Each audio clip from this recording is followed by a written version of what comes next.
Hello, everybody. Thank you for joining me today to talk about tips and tricks that we can share in order to help your transition back to school run as smoothly as possible. My name is Nicole Full, and I am one of Kaneland's elementary behavior facilitators. I'm looking forward to sharing lots of information with you today. Here's our session highlights. First, we're going to dig into some back to school do's and don'ts. Then we're going to give you some talking points for if there's any worries about returning to school, and also some strategies to help build strong, consistent routines to help kids be the most prepared they can be for our school year. Here are some back to school do's that we would like to highlight for you. Summer is full of lots of activities, and one of the best things, in my opinion, is the lack of the schedule. And sometimes that can be really tricky to adjust from when the school year comes right around the corner. So give yourself some time. Even consider a week or 2 weeks that you can begin to get closer to those school day bedtimes or meal times or activities and downtime. That way, the more familiar students become with it, won't be such a shock to their system once the school year actually begins. Along with that, think about cutting down on screen time. Sometimes with the lack of schedule, there's increased time for video games or other social activities. And so think about how you can maybe end that a little bit earlier or decrease the time during the day so that kids have more time to connect with everything else that's going on in their worlds rather than just being wrapped up in maybe Fortnite or some other videos. Consider getting your school supplies early. We want as less stress as possible. So think about how can I go about that in a way that I can get them while there's still a good selection. Maybe you want to consider ordering them and showing up just to pick them up, or have them show up at your doorstep, but not waiting until the last minute so no one's scrambling. You have plenty of time to get what you need, and it's not just adding more pressure to the beginning of the school year. Along with preparation, consider some trial runs. Maybe take a walk past the school. Maybe drive past the school. Use it as an opportunity to gauge how your children are reacting to going back to school. Be on the lookout for any concerns that you might want to watch out for when we have that school supply drop off. And that way you are aware of them. You can articulate them to your child's teacher or have the conversations with your child so that you are ready to go and there's less surprises or less things to be concerned about as you move forward into the school year. Something else that you need to be aware of is that friendships change. When kids are together every day, there may be new connections that are made. Sometimes kids move away, sometimes some kids move into the school. Sometimes kids spend their summer maybe at a sitter's or grandparents, and there's new connections that are made. One of the skills that's most important for kids is to learn how to share friends and to shift between friend groups. As important of a skill as that is, it's very hard for kids to understand that they can't always be with their most favorite person. And so you need to have conversations about that and identify when there needs to be a little extra support about that or problem solving. And sometimes kids may not want to talk about that, but just letting them know that you can recognize that that can be hard and those changes are challenging, maybe just what they need to feel loved and supported. One other thing to keep in mind is that in the beginning of the school year, we may not have as many expectations coming home, such as homework or finishing reading assignments. Don't let that catch you off guard as it starts to build up as the school year continues and all the other after school activities are also in full swing. Consider setting up those routines right away for When children get home, what are some of the things that they need to do to be successful? Is it a snack? Is it downtime for a certain amount of time and then they are going to do their reading? Is it checking in and talking about the day and then moving forward? Whatever schedule works for you, consider starting it right away as soon as the school year begins. That way, as more things get piled onto our busy plates, we're able to navigate that and it won't become so overwhelming. Here are some back to school don'ts to consider.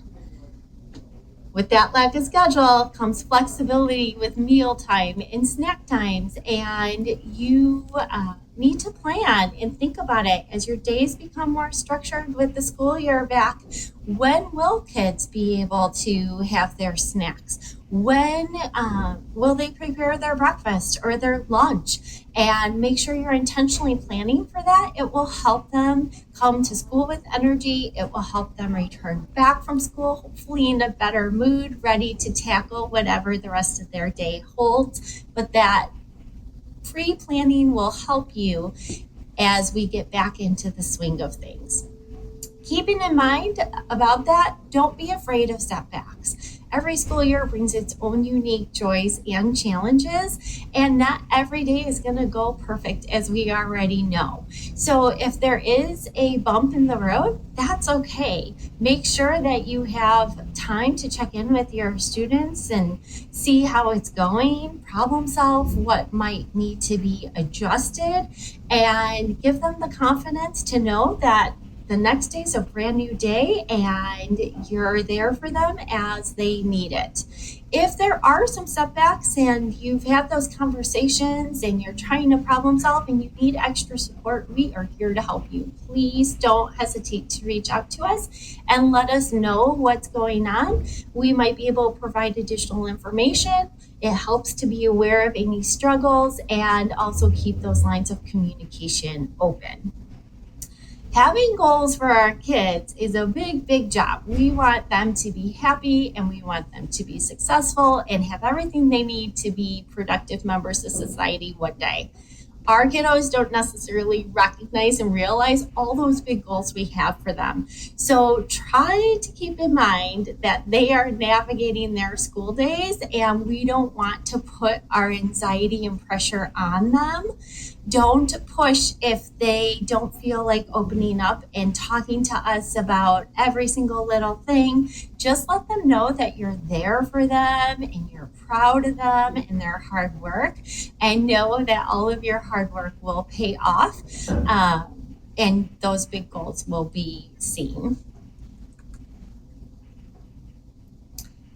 Here are some things when your kiddos are having some of the back to school worries that are very common, and just some talking points that you want to see. Be realistic about any challenges that have happened in the past that students may be concerned about. So rather than brushing it off, if they're worried about math, for example, think about what was hard, talk about that and honor it and validate it, but then go to it and have some realistic solutions that could help problem solve through that. Or if they're worried about work or school balance, then what could you do in order to be proactive about that? Again, take those worries seriously. They may seem very small to us or insignificant, but to these kiddos, they're a big deal and we need them to feel like they've been heard and we're here to problem solve with them. Don't let kids focus only on the negative pieces. Try to talk about the good things as well, whatever it may be. What are they looking most forward to in the summer? Are they looking forward to a break from us? Are they looking forward to being with their friends? Are they looking forward to learning a new skill? Whatever it is, use that to your advantage when talking to them. So listen to their worries, but then remember to bring back that positive. And again, don't push them. They may not want to talk about things. Sometimes when we're feeling worried, the last thing we want to do is talk about that. So you can just encourage, let them know that you are there when they do want to talk, and keep a close eye on things without making them feel like they have extra eyes on them. Here's our next section today. We're going to talk about helping kids get back into the routine of school. We've talked a lot about validation. I personally also have, lots of thoughts about returning back to school, lots of excitement, but then there's always the stress that comes along with making sure that everybody has what they need in my household in order to be successful. And so recognizing, it is hard to get back in the routine is definitely important to do. Nobody's perfect. It's a work in progress. And so we need to validate each other on that. The more routines we can create for kids and for ourselves, the easier it will be.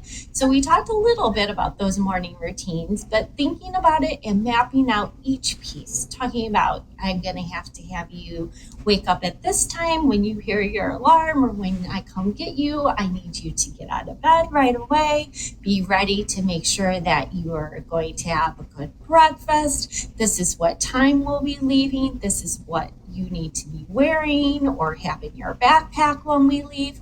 The more clarity we can provide, the better. And then we need to thank kids and recognize them for having everything they have in their backpack or waking up without lots of reminders. The more we can encourage them, the more likely it is that they will do those things we need them to do on a consistent basis. Same thing for once they return home. If they have anything that they need to accomplish that's mapped out for them, you're setting the boundaries of we're skipping doing our video games or playing outside until our homework is done, or you only have 10 or 20 minutes to unwind before you start this next task. Holding them accountable and again, giving that specific praise around that routine so that they know they are recognized for doing what we're asking. Bedtime can be one of the most tricky times. Kids are feeling a little crunched. They want to have time to do the things that they enjoy, but we know if kids don't get the rest that they need, they won't have a successful day the following day. So practicing that, mapping it out, considering getting that screen time down for a while before bedtime helps, so that maybe even adding some calming routines into there can help ease them into the transition of bedtime, something you're probably going to want to think about doing before that beginning of the school year happens, so that it's not so shocking to their system when they need to lay down and be ready to fall asleep earlier than they typically would in the summertime. So here are some additional resources for you if you would like them. If you've seen any of our other Parent PD videos, you will have maybe been familiar with our calming toolbox. I love having this here because there's lots of different options. These are pieces you might want to consider to help work through any worries, to help calm kids before they are going to sleep. There might be some pieces in there that you want to help with if they're feeling frustrated after a rough day too. So all of that is there for you. There's lots of hyperlinked videos and resources for you to consider. PBS Back to School Resources has tons and tons of articles. They also have great checklists that you can make your own, and just various things, all the way from talking with your kiddos about how they're feeling to snacks that might be something new to try. The Child Mind Institute articles, you will see some of the articles that I use to talk to you about this presentation, as well as additional ones too. Child Mind Institute is a fabulous resource, and you can continue clicking on different things to customize and individualize whatever you may be looking for. Please do not hesitate to reach out to me or your child's teacher or any other member of your school team that can help you as we navigate this journey together. It's going to be a fabulous school year, and we're here to work with you. Thank you for your time today. And again, we are so excited to continue our journey into the 24-25 school year. Thank you.